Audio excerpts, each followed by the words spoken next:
Seigneur. En ce temps-là, Jésus prit la parole et dit, Père, Seigneur du ciel et de la terre, je proclame ta louange. Ce que tu as caché aux sages et aux savants, tu l'as révélé aux tout-petits. Oui, Père, tu l'as voulu ainsi dans ta bienveillance.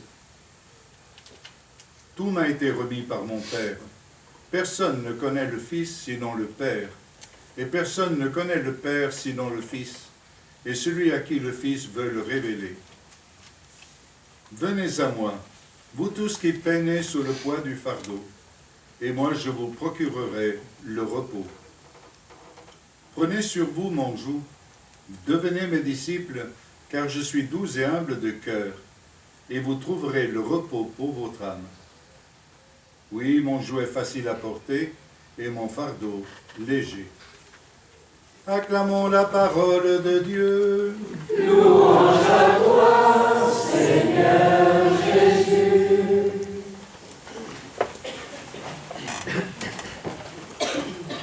Vous faites les courses quel jour? Le samedi? Souvent c'est le samedi, non? Aujourd'hui c'est dimanche. C'est le premier jour de la semaine. C'est le jour où on vient faire des provisions pour la semaine. Pour la semaine qui vient. Vous êtes venus à la messe faire des provisions. Et notre provision, pour vivre vraiment, eh bien c'est le Christ. Le Christ qui se donne à nous d'abord dans sa parole.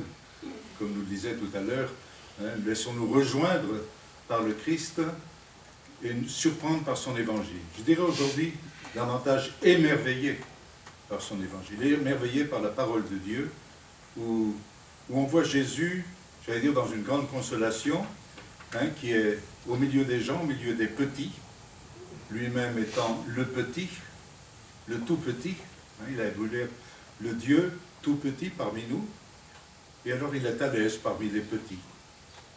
Parce que ces petits, bien, sont tout proches. Ils sont les pauvres du royaume de Dieu, ils sont ceux qui ont un cœur pur et qui voient Dieu.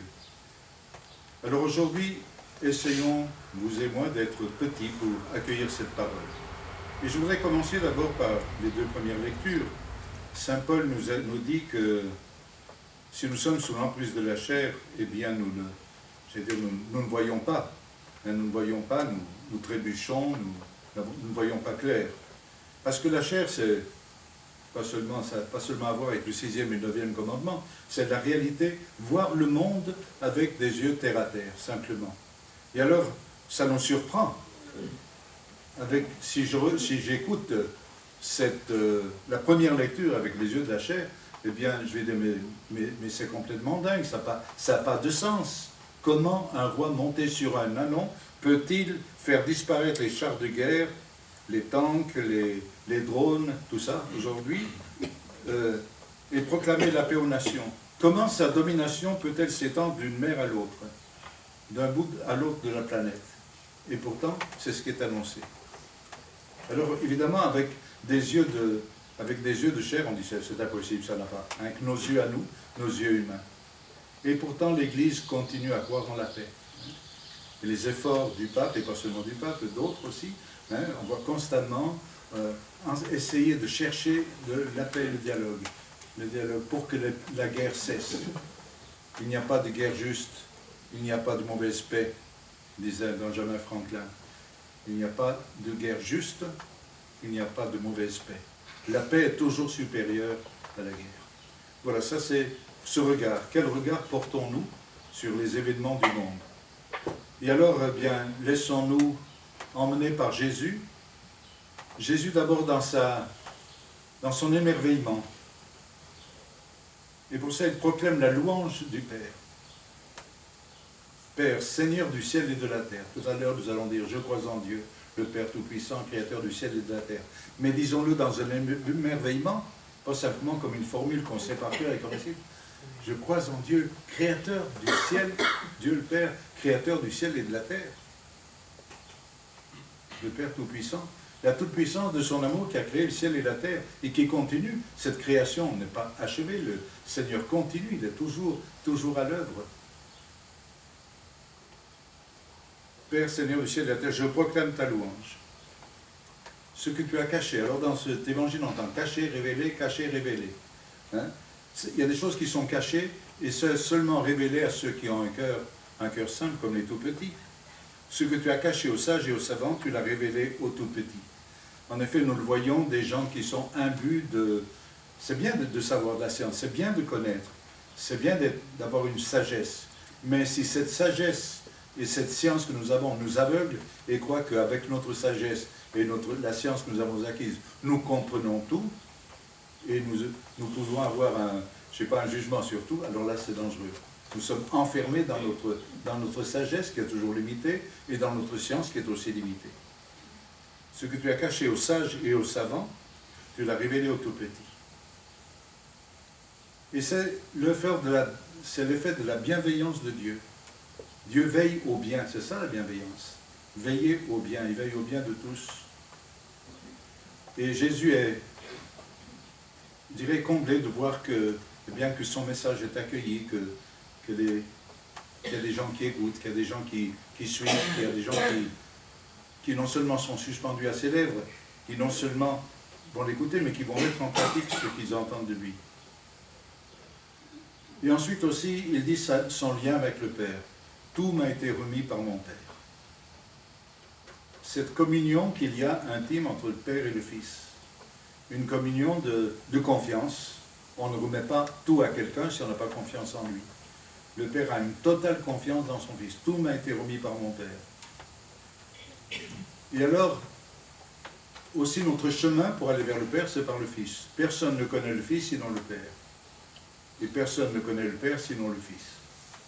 Donc, et nous sommes invités justement à dire, venez à moi qui connaît le Père et qui connaît le Fils. Donc nous sommes invités à entrer dans cette relation intime, fondamentale, la source de toute vie, de toute paix, de toute joie, qu'est la relation du Père et du Fils.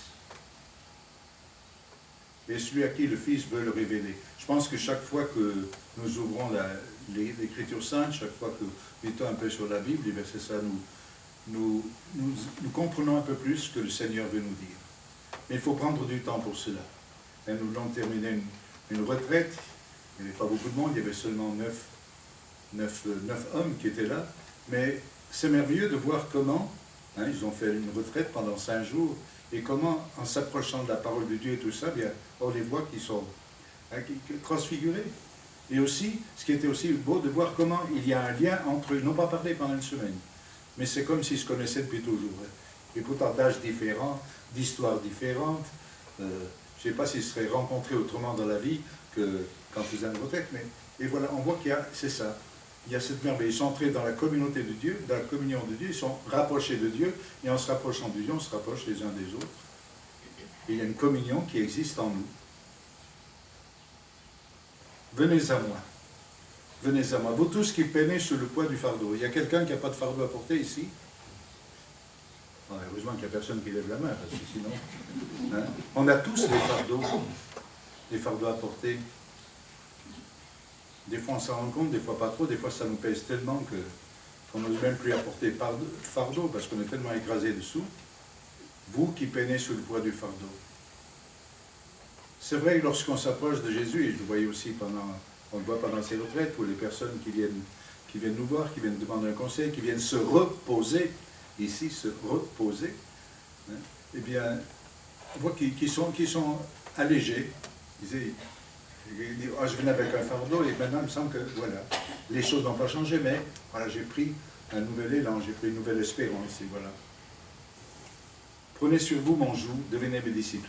Chaque fois que je lis ça, je me souviens d'un fait, j'animais une rencontre œcuménique à Genève, et alors c'est sur 3 jours, et le samedi soir, on faisait un peu de théâtre, des scénettes, alors le pasteur et moi, mon ami Jeff Berkaiser et moi, eh bien, on a pris le joug, pour dire un peu, un protestant, un prêtre protestant, non, un prêtre catholique et un pasteur protestant, on a pris le joug, on avait fait un joug en carton, quoi, mais pas d'autre, puis on essayait d'avancer, puis on disait, si un avançait plus vite que l'autre, ça n'allait pas, il fallait qu'on avance au même pas. Puis aussi, on se rendait compte que finalement, c'est le Christ qui fait qu'on marche, qu'on va vraiment de l'avant, parce que sinon, si chacun se réfère seulement à lui-même, ben ça y est, il n'a pas le rythme qu'il faut. Donc, il faut que Jésus nous aide à porter le joug.